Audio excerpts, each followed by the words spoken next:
ये खबर संस्कारम यूनिवर्सिटी द्वारा प्रस्तुत की गई है।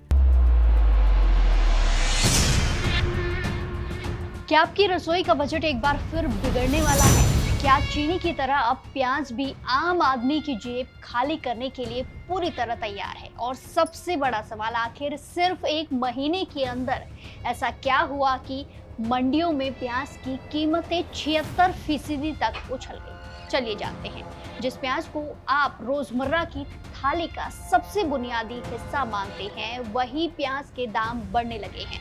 देश के अलग अलग हिस्सों से जो आंकड़े और खबरें सामने आ रही हैं, वो हैरान करने वाली हैं। देश की सबसे बड़ी प्याज मंडी यानी कि नासिक से लेकर राजधानी दिल्ली और उत्तर प्रदेश तक प्याज के दाम देखते ही देखते आसमान छूने लगे हैं। आज के इस खास वीडियो में हम आपको बताएंगे कि आखिर प्याज के इस खेल के पीछे असली वजह क्या है, सरकार के पास इसे काबू करने के लिए क्या हथियार हैं और क्या अगले 1.5 महीने तक आपको प्याज के लिए भारी भरकम कीमत चुकानी पड़ेगी। तो चलिए जानते हैं। पूरे मामले को समझने के लिए सबसे पहले नासिक की थोक मंडी के गणित को देखिए।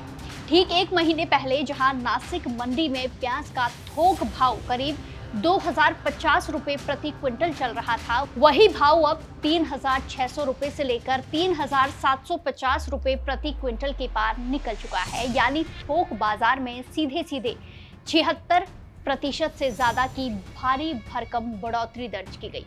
अगर राष्ट्रीय औसत की बात करें तो खुदरा बाजार में प्याज की औसत कीमत 35 रुपए से बढ़कर 42 रुपए प्रति किलो के पार पहुंच चुकी है, जबकि अलग अलग राज्यों के खुदरा बाजारों में तो दाम 50 से 60 रुपए प्रति किलो तक पहुंच चुके हैं। उत्तर प्रदेश, दिल्ली, हरियाणा, मध्य प्रदेश और उत्तराखंड जैसे राज्यों में प्याज के थोक भाव पिछले 1 महीने के अंदर लगभग दोगुना हो चुके हैं। अगर आप सोच रहे हैं कि ये तेजी सिर्फ नासिक तक सीमित है, तो जरा अलग अलग राज्यों के थोक भाव के इन चौंकाने वाले आंकड़ों को भी देख लीजिए। सिर्फ 1 महीने के अंदर उत्तर प्रदेश और दिल्ली में जो प्याज 25 से 40 रुपए प्रति किलो के थोक भाव पर बिक रहा था, वो अब सीधे 45 से 50 रुपए तक पहुंच चुका है। हरियाणा में तो हालात और भी बदतर हो चुके हैं, जहां थोक दाम 25 से 35 रुपए से छलांग लगाकर 50 से 60 रुपए तक पहुंच चुका है। झारखंड में प्याज का थोक भाव 26 से 30 रुपए से बढ़कर 40 से 55 रुपए हो गया है। वहीं उत्तराखंड, मध्य प्रदेश, छत्तीसगढ़ और पंजाब जैसे राज्यों में भी ठीक 1 महीने पहले जो प्याज 18 से 25 रुपए के बीच था, वो अब थोक मंडियों में सीधे 40 से 45 रुपए प्रति किलो बिक रहा है। यानी साफ है कि पूरे उत्तर और मध्य भारत की थोक मंडियों में प्याज की कीमतें महज 30 दिनों में लगभग दोगुनी हो चुकी हैं, जिसका सीधा असर अब खुदरा बाजारों में आम आदमी की जेब पर भी पड़ता दिखाई दे रहा है। अब सवाल ये उठता है कि अचानक ऐसा क्या हो गया कि प्याज के दाम में इतनी भयंकर तेजी आई है। जानकारों और ग्राउंड रिपोर्ट की माने तो इसके पीछे 3 सबसे बड़े कारण हैं। पहला कारण है मॉनसून की भारी अनिश्चितता, जिसकी वजह से खरीफ फसल की बुआई में काफी देरी हुई। दूसरा कारण है पुरानी रबी फसल की मंडियों में कमजोर आवक। और तीसरा सबसे खतरनाक कारण है सरकारी खरीद का अपने लक्ष्य, अपने टारगेट से बहुत ज्यादा पीछे छूट जाना। जब बाजार में माल की कमी दिखने लगी तो मौका देखकर जमाखोरों ने अपनी जेबें भरने का खेल शुरू कर दिया और थोक स्तर पर माल रोककर कृत्रिम कमी पैदा कर दी। इस पूरे संकट में सबसे ज्यादा चिंता की बात सरकारी बफर स्टॉक को लेकर है। आप ये जानकर हैरान रह जाएंगे कि 2 साल पहले जहां सरकार ने 5 लाख टन प्याज का बफर स्टॉक तैयार किया था, वहीं इस साल ये जो टारगेट है, ये जो लक्ष्य है, घटकर महज 2 लाख टन रह गया है।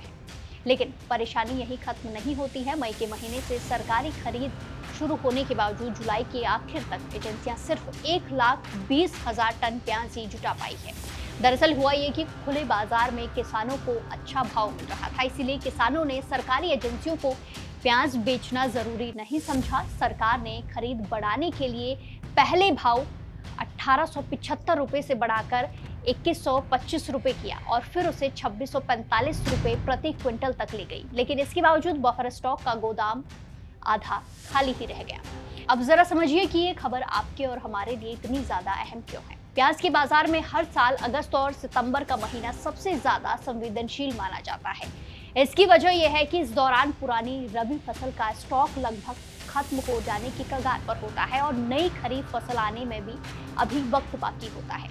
इसी गैप का फायदा बिचौलिए और जमाखोर उठाते हैं। हालांकि सरकार का ये दावा है कि इस साल देश में प्याज का कुल उत्पादन 307.37 लाख टन रहने का अनुमान है, जो पिछले साल के 307.67 लाख टन के लगभग बराबर हो गया है। यानी आंकड़ों के लिहाज से उत्पादन में कोई बड़ी गिरावट नहीं है, लेकिन नासिक प्याज निर्यातक संघ के जानकारों का साफ कहना है कि जब बाजार में कीमतें बेकाबू होती हैं, तब सरकार अपने बफर स्टॉक से प्याज उतारकर कीमतों को नीचे लाती है। इस बार सरकारी खजाने में प्याज का स्टॉक बहुत सीमित है, लिमिटेड है, इसलिए सरकार के पास जमाखोरों पर दबाव बनाने की ताकत काफी कम हो गई है। ऐसे में आशंका यही है कि जब तक मंडियों में खरीफ की नई फसल की भारी आवक शुरू नहीं होती, तब तक आने वाले करीब 1.5 महीने आम जनता के लिए खासे भारी पड़ सकते हैं।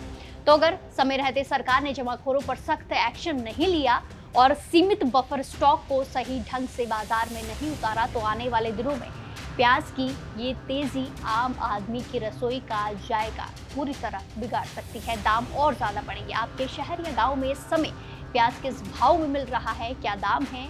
क्या आपको लगता है कि महंगाई पर लगाम लगाने के लिए सरकार को और ज्यादा सख्त कदम उठाने चाहिए? अपनी राय हमें कमेंट्स में जरूर दें और बाकी देश और दुनिया की तमाम बड़ी अपडेट्स के लिए जुड़े रहिए दैनिक जागरण के साथ। नमस्कार।